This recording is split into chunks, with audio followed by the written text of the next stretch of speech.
What you're looking at is the big windstorm on Salt Spring Island. And once again, it never panned out. Let's see, 7th of April today.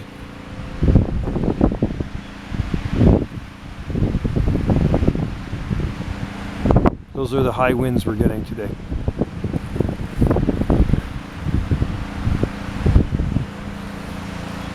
Not much more than a strong breeze, I guess. The treetops are blowing up there.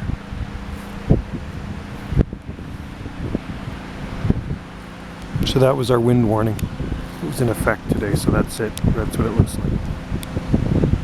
I'm here at Portlock Park, so I'm sure higher elevations are getting hammered pretty good, but down here just above sea level, not so bad.